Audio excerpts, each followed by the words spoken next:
प्रतिक्रिया येते तिकडे जाऊया। समझे और दिल खोल के अगर जो वोट 7% बढ़ा है बिहार का, वो महिलाओं ने मान और सम्मान नीतीश कुमार को देने का काम किया है। इसीलिए यहाँ पे राज्य सरकार को आज इतना बहुमत मिला है। ये नीतीश कुमार का किया हुआ कार्य। तर बिहारमधून या मतदारांच्या सुद्धा प्रतिक्रिया या समोर येत आहेत। सुरुवातीच्या कलानुसार काँग्रेसला केवळ 6 जागांवर सध्या आघाडी आहे। मोठा धक्का मानला जातोय काँग्रेसला। आरजेडी 33 जागांवर आघाडीवरती आहे। महागठबंधन 47 आणि एनडीए 188 जागांवर आघाडीवरती आहे। भाजप आणि जेडीयूला चांगलं यश हे बिहार निवडणुकीमध्ये मिळताना दिसतंय।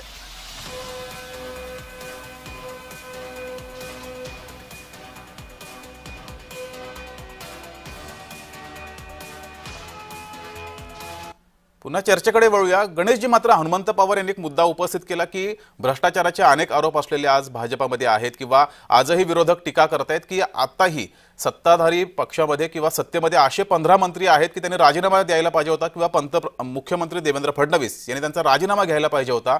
इतकी त्यांची प्रकरणं समोर आली आहेत। हे होताना का दिसत नाहीये? मग बघा, मी एक गोष्ट जे नेहमी काँग्रेस असो किंवा इतर जण हे नेहमी आमच्यावरती टीका करत असतात, मला खरोखर यांचं आश्चर्य वाटतं। म्हणजे आज हनुमंतराव पवार तुम्ही आमच्यावर टीका करताय, काही शिवसेनेचे उभाटाचे प्रवक्ते बोलत असतात। अहो, ज्या वेळेला उद्धव ठाकरे यांनी शपथ घेतली त्या दिवशी शपथविधीला तर तुमच्या कॅबिनेटमध्ये तुम्ही त्यांना घेतलत ना। आणि आम्ही स्पष्ट करू इच्छितो, जे काही चुकीचं घडलं असेल, जे काही लोकांसमोर असेल, आम्ही त्यातलं कुठल्याही माणसाला क्लीन चिट देऊन हे विषय घडलेले नाहीत म्हणून आमच्या एकाही नेत्याने प्रतिक्रिया दिलेली नाही। राजकीय दृष्ट्या त्यांनी त्यांची विचारधारा सोडली, ते आमच्या सोबत आलेत, आम्ही त्यांना आमच्या सोबत घेतलं।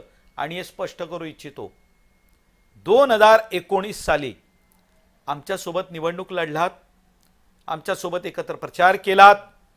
जाहीर सभेमध्ये ज्या वेळेला अमित शहाजी असतील, आदरणीय पंतप्रधान मोदीजी असतील, यांनी हे स्पष्ट केलं की होय, या महाराष्ट्राचं नेतृत्व देवेंद्र फडणवीसजी करणार आहेत, पुढचे मुख्यमंत्री ते असतील। उद्धव ठाकरेजी तुम्ही स्टेजवर बसलेला होतात आणि निकाल लागल्यानंतर तुम्हाला लक्षात आलं, मला शब्द दिला होता, त्यावेळी तुम्ही काँग्रेसला बरोबर घेतलं। होय, आम्हाला जो विश्वासघात तुम्ही आमच्या सोबत केलात, आम्हाला त्याची अद्दल तुम्हाला घडवायची होती, ती तुम्हाला घडली।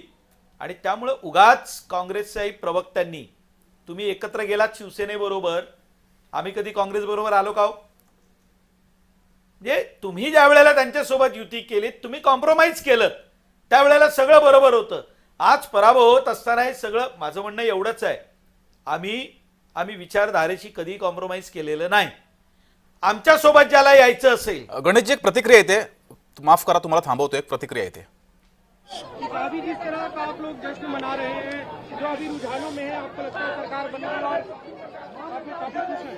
देखिए, ये जो बिहार की विकास की जो रफ्तार थी, उसी का प्रचंड बहुमत का परिणाम हम लोग सुखद देख रहे हैं। पूरा जनता देख रही है, पूरे बिहार की जनता देख रही है। बिहार की जनता ने ठान लिया था कि हमको विकास के साथ जाना है, जंगल राज के साथ नहीं जाना है। उसी का परिणाम है सबका साथ सबका विकास के नेतृत्व में, एनडीए के नेतृत्व में हम लोगों ने चुनाव लड़ा है। उसी का सुखद परिणाम और प्रचंड बहुमत का परिणाम आज हम लोगों को देखने को मिल रहा है बिहार में। हाँ गणेशजी, मुद्दा पूर्ण करा। त्यामुळं आम्ही आमच्या विचारधारेवरती कायम एकत्र आहोत, आम्ही अजिबात कॉम्प्रोमाइज केलेलं नाही। आणि म्हणून मी मगाशी म्हणालो की अनेक वेळेला जी काही चर्चा चालते ना, आमच्या सोबत यायचं असेल, तुमचं स्वागत आहे।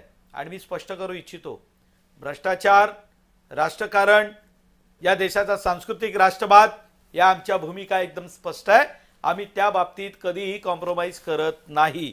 होय, आम्हाला देशाची सत्ता हवी आहे ना, आम्हाला राम मंदिर उभं करायचं होतं, आम्ही केलं।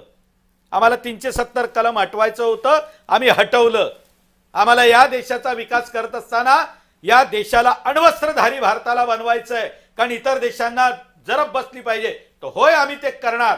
आणि ते करत असताना जो आमच्या सोबत येईल त्याला घेणार।